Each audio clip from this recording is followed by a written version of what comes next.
여러분 반갑습니다. JJ 리더입니다. 자, 오늘은 단기 낙폭 과대에 의한 이 반등 구간에서 지수를 보며 시장 대응을 할 때 이 목표치, 반등의 목표치를 어느 정도 좀 설정을 하고 대응을 합니다.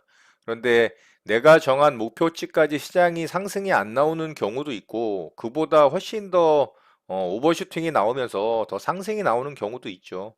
자, 이럴 때 이 지수를 보면서 어떻게 대응하는 것이 가장 좀 이 효과를 낼 수 있는지에 대한 부분에 대해서 좀 알아보도록 하겠습니다. 자, 이 방법은 많은 이 트레이더들이 참고를 하고 또 실제로 매매에 적용을 해서 활용을 하는 사람들도 굉장히 많습니다. 자, 이렇게 시장이 급락을 하는 경우 반등 구간이 들어오게 되죠. 그거를 뭐 낙폭과대에 의한 기술적 반등 구간이라고 이야기를 하는데, 그러면은 어디까지 반등이 나올지에 대한 부분은 보통 이런 무너진 전접전 라인들을 목표치로 잡고 대응을 하는 구간을 설정하는 게 이제 보편적이죠. 그렇지 않고 뭐 피보나치 반등 구간을 설정을 해서 이런 식으로 피보나치 반등 구간 3825, 618 구간 정도의 반등 구간을 설정을 하고 목표치를 잡는 사람들도 있습니다. 자, 그런데 그거는 이제 목표치를 설정하는 부분이고 실제로 시장은 그거에 맞게 딱딱 떨어지게 움직이질 않죠. 자, 이런 경우 가장 좀 효과적으로 대응할 수 있는 방법이 무엇이냐면 바로 이 이평선 5일선을 활용하는 방법입니다. 자, 이 5일 이평선 빨간 선이 시장의 평균 5일치를 평균으로 표시해 주는 선이고요. 자, 5일선을 이렇게 이제 올라탔을 때 시장은 이 5일선을 잘 이탈을 시키지 않고 5일선이 이렇게 이제 우상향하는 모습을 보일 때 캔들이 이 5일선 위에서 이런 식으로 상승을 하는 경우들이 자주 발생을 합니다. 물론 5일선을 이탈을 하면서 거꾸로 아래쪽으로 이렇게 빠지는 경우들도 있죠.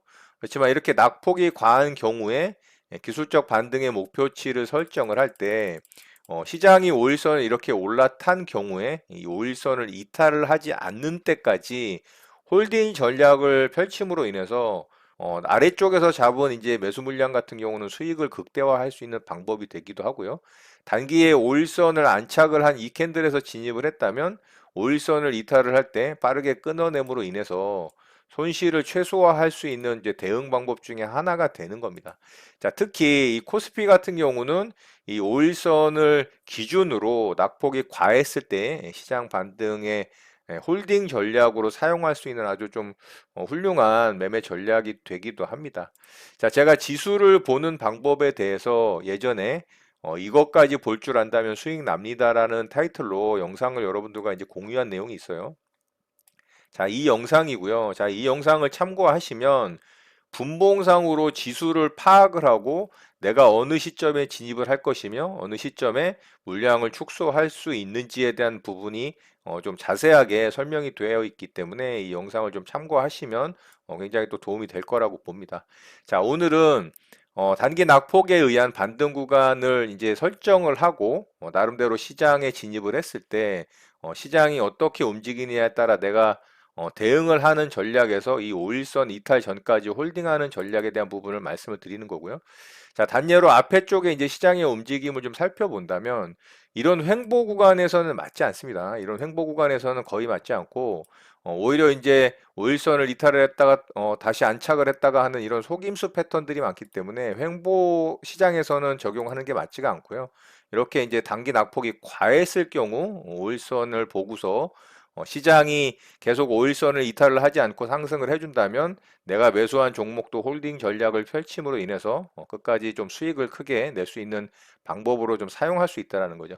그래서 이런 식으로 이제 단기 낙폭이 조금 과한 부분에서도 이렇게 이제 5일선에 캔들이 안착을 했을 때, 자, 이런 자리에서 만약에 진입을 했다면 이런 상승 구간까지 홀딩을 하는 거죠. 5일선이 이탈이 나오기 전까지. 자, 5일선이 여기서 이제 이탈이 나왔죠. 이런 거는 좀 애매한 경우가 있어요. 자, 이런 경우에 또 한 가지 좀 팁을 말씀드리면 이렇게 상승을 하는 경우에 5일선을 타고 상승을 하는 경우에 만들어진 이 음봉 캔들의 저점 자리를 이탈을 하기 전까지 홀딩 전략을 펼치는 것도 하나의 이제 팁이 됩니다. 자, 이런 부분도 참고하셔서 좀 대응을 하시면 훨씬 더 좀 유연하게 시장을 대응을 하실 수 있을 거라고 생각을 합니다. 자, 다른 부분들을 좀 살펴보면 요 구간도 한번 살펴볼까요? 요 구간도 여기서 이제 5일선에 안착을 했죠. 자, 요 봉에서 이제 안착을 했고 만약에 이 봉을 보고 이렇게 이제 음봉을 다 잡아먹는 캔들이 만들어지면서 상승 장악형, 상승 전황형 캔들의 이제 신호가 발생을 했다라고 판단을 하고 여기서 이제 종목을 매수를 했다면 5일선이 이탈을 하기 전까지 홀딩을 하는 전략이죠. 자, 여기서 보면은 이 음봉의 이제 아래 꼬리를 이탈을 할 경우 이제 물량을 좀 정리를 하는 그런 방법을 취할 수가 있겠죠. 자, 그러면 여기서 이제 5일선 이탈이 완전히 나왔기 때문에 여기서 시장의 모습을 확인을 하고 이거는 이제 종가상입니다. 시장이 종가상으로 완전히 이탈이 나온 걸 확인을 하고 그 다음에 이제 물량을 조절을 하는 아니면 뭐 전략 매도를 하는 이런 전략을 펼칠 수 있다라는 부분입니다. 물론 시장이 이렇게 올라오기 전에 나는 이런 뭐 전고점 자리까지 반등을 주면 내 목표는 완성이 된다라고 판단을 하고 이런 자리에서 뭐 수익 실현을 하는 방법도 자기만의 방법입니다. 자, 지금 말씀드리는 거는 여러 가지 대응 방법 중에 하나의 이제 관점으로 여러분들이 또 사용할 수 있는 부분이라고 말씀을 드리는 거기 때문에 그런 부분을 좀 참고하셨으면 좋겠고요. 자, 더 앞쪽에서 보자면 좀 낙폭이 과한 때를 한번 보도록 할까요? 재작년 이제 팬데믹 때를 한번 좀 보도록 할게요. 자, 이때도 이제 낙폭이 굉장히 컸었죠. 자, 이런 경우 여기서 이렇게 양봉 캔들이 만들어지면서 5일선을 안착을 했습니다. 자, 이런 경우 이제 시장에 진입을 했다라고 가정을 하면 5일선 이탈이 나오기 전까지 이제 종목을 매수한 종목을 홀딩을 하는 거죠. 그럴 경우 제가 이제 이런 음봉 캔들의 아래 꼬리 자리가 종가상으로 이탈이 나오기 전까지는 이런 속임수 캔들이 나온다 하더라도 홀딩 전략을 펼칠 수 있다라고 조금 전에 이제 팁 부분으로 말씀을 드렸죠. 그러면 여기서 이제 5일선이 이탈이 나왔다 하더라도 일단은 여기서는 좀 홀딩을 해볼 수 있습니다. 왜냐하면 여기서 매수해서 이런 구간까지 일단 수익분이 확보가 된 부분이 있기 때문에 조금은 버텨볼 수 있겠죠. 물론 이제 여기서 종가상으로 이런 식으로 이탈이 나온다면 그때는 이제 물량을 정리하는 게 좋은 방법이라고 봅니다. 그렇지 않고 일단 홀딩 전략을 펼쳤다면 계속해서 이제 우일선을 타고 시장이 상승을 했죠. 그리고 여기서 또 이탈이 나왔지만 자, 요 경우도 보자면 이제 상승하는 과정에서 이 음봉의 이제 저점 라인을 제가 최종 그 손절 목표치 이제 익절이 되겠죠. 여기서는 물량을 정리하는 목표치로 잡으면 속임수 패턴에 당하지 않을 수 있다라는 팁을 말씀을 드렸고 여기서도 이제 홀딩 전략이 가능했겠죠. 그럼 요런 자리 이탈이 나오기 전까지 일단은 보유를 했다라고 하면 여기서는 계속 홀딩을 펼칠 수가 있었습니다. 그리고 보자면은 이렇게 쭉 상승이 나와서 결과적으로는 여기서 이제 매도가 나갔겠죠. 그러면 5일선 홀딩 전략을 통해서 정말 이 큰 상승 부분을 수익을 창출할 수 있었겠죠. 자, 이렇게 아주 유용한 시장 대응 전략이 될 수 있다라는 겁니다. 물론 그렇지 않은 부분들도 있어요. 이렇게 이제 단기 낙폭 구간에서도 이렇게 5일선 안착을 하고 상승을 기대를 했지만 이런 식으로 이제 이탈이 나오는 경우들도 있습니다. 이런 봉에서 이제 이탈이 나왔죠. 자, 이런 경우는 어쨌든 내가 진입한 곳은 이 자리이기 때문에 여기서 짧게 물량을 좀 끊어낸다 하더라도 손실분은 최소화할 수 있다라는 거죠. 무슨 말씀인지 이해되시죠? 여기서도 이 봉에서 진입을 했다면 여기서 일단은 정리가 됐겠죠. 자, 여기 이제 음봉의 아래 꼬리를 이탈을 했으니까 여기서는 정리가 되는 겁니다. 그러면 여기서도 어쨌든 수익 구간을 이렇게 가져갈 수가 있겠죠. 물론 종목에 따라 수익의 편차는 있을 수는 있습니다. 그거는 이제 종목에 따라 좀 달라지는 부분이지만 일단은 시장을 보면서 대응하는 전략으로 삼기에는 굉장히 유용하다라는 거죠. 자, 이런 구간에서는 또 좋은 결과가 있었겠죠. 여기서 진입을 했다면 자, 이 구간에서는 또 큰 수익을 낼 수 있을 기회가 있었습니다. 자, 오일선을 여기서 이탈을 했죠. 이봉에서. 자, 이봉에서 이탈을 했는데 요거는 제가 음봉 아랫꼬리 종가상으로 이탈하기 전까지는 홀딩 전략이라고 말씀을 드렸으니까 여기서 안 털렸겠죠. 자, 그러면은 이 구간에서도 정말 엄청난 수익을 낼 수 있었습니다. 자, 이런 구간까지 충분히 수익을 낼 수 있었어요.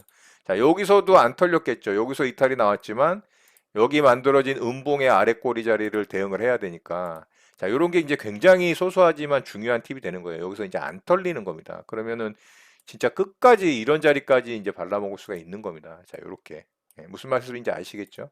그러니까 이 오일선 홀딩 전략은 굉장히 유용하면서도 아주 훌륭한 이제 시장 대응의 하나의 이제 조건이 되는 겁니다. 그러니까 여러분들도 이번 시장 구간에서도 이런 자리까지 이제 반등이 나올 수도 있을 가능성이 있다고 말씀을 드렸죠. 최대 이제 2,850까지 가능하다라고 말씀을 드렸는데 한 2,800까지만 반등이 나와도 그래도 아주 준수한 반등이다라는 말씀을 드렸죠. 자, 그렇지만 오일선을 깨뜨리지 않는 선에서 홀딩 전략을 펼치는 것도 아주 좋은 이제 전략이 됩니다. 그러니까 이런 목표치까지 대응을 하되 시장의 움직임을 오일선을 기준으로 파악을 하고 대응을 한다면 아주 이제 좋은 시장 대응 전략으로 삼을 수 있다라는 부분이죠. 자, 코스닥 같은 경우는 여러분들이 한번 좀 공부를 해보시기 바랍니다. 이제 과거 데이터를 통해서 공부해 보시면 코스닥도 굉장히 이런 부분이 아주 잘 맞아 떨어지는 것을 확인을 할 수가 있습니다. 자, 이런 부분도 마찬가지고요. 이런 자리. 그리고 마찬가지로 이제 팬데믹 구간에서도 똑같이 이제 코스피와 같이 아주 좋은 결과를 얻었을 수도 있습니다. 그리고 이런 자리도 마찬가지고요. 자, 이런 자리도. 그렇기 때문에 지금 구간도 낙폭이 굉장히 과했기 때문에 목표치를 잡되 5일선 전략도 같이 병행을 한다면 아주 좋은 시장 전략으로 좋은 결과를 얻을 수 있는 하나의 방법이 될 수 있다라는 부분을 좀 참고하시고 이번 시장 잘 대응하셨으면 좋겠습니다.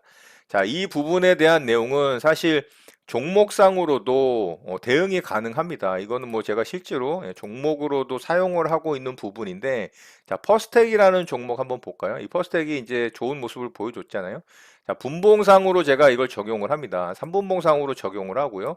자, 어떻게 적용을 하느냐? 예를 들어서 뭐 퍼스텍이 이제 이런 자리 돌파를 했잖아요. 자, 여기서 이제 이봉에서 돌파가 났을 때 여기서 매수를 했다라고 한번 가정을 해보겠습니다. 그러면 매수한 이후에 3분봉상 이렇게 상승이 나올 때 뭐 3%에서 5% 이런 식으로 이제 퍼센테이지로 내 목표치를 수익 구간으로 설정을 할 수도 있지만 일부 물량은 절반 정도 수익을 3%에서 챙겼다. 그럼 일부 물량은 이렇게 상승하는 과정에서 만들어진 이 음봉 캔들의 저점을 이탈하지 않는 선에서 종가상입니다. 이제 종가상으로 3분봉 종가상으로 이렇게 이탈을 한다면 여기서 이제 목표를 설정을 하고 여기서 이제 모든 물량을 정리를 하는 거죠. 그렇다면은 퍼스텍 같은 경우 예를 들어 보자면 자, 이렇게 이제 상승하는 과정에서 이봉에서 이제 뭐 한 3% 구간에서 수익 실현을 절반 정도 했다라고 가정을 하고 이 음봉이 만들어진 아랫꼬리 자리까지 이탈이 안 나온다면 홀딩 전략을 폈다면 이 구간 끝까지 상승 부분을 내가 수익 실현을 할 수 있었겠죠. 그럼 여기서 만약에 이제 똑같이 대응을 했다면 이 음봉의 아랫꼬리 자리 종가상으로 이탈을 한 이봉에서 최종적으로 여기서 이제 모든 물량이 정리가 되는 겁니다. 그러면 이봉에서부터 대략 뭐 한 이 정도까지 일부 물량을 홀딩을 했다라고 해도 9.9% 대략 10% 정도의 수익을 챙길 수 있다라는 거죠. 자, 실제로 제가 이거는 삼분봉상 적용을 하는 부분이기도 합니다. 모든 적용을 똑같이 일괄적으로 종목이 똑같이 하진 않지만 상황에 따라서 유연하게 이런 방법도 이제 적용을 하면서 대응을 하는 하나의 방법으로 쓰고 있기 때문에 분봉상의 종목 대응을 할 때도 아주 유용한 대응의 하나의 팁이라고 보시면 될 것 같아요. 자, 오늘은 이제 지수상으로 말씀을 드렸기 때문에 이런 부분을 잘 참고하셔서 또 시장 대응 하신다면 조금 전에도 말씀드렸던 것처럼 좋은 시장의 하나의 전략으로 쓸 수 있는 방법이라고 생각하시면 좋을 것 같습니다. 자, 오늘 내용은 이것으로 마치도록 하겠습니다. 오늘 내용 또한 많은 도움 되시길 바라고요. 여러분의 구독, 좋아요는 영상 제작에 큰 힘이 됩니다. 감사합니다. JJ 리더였습니다.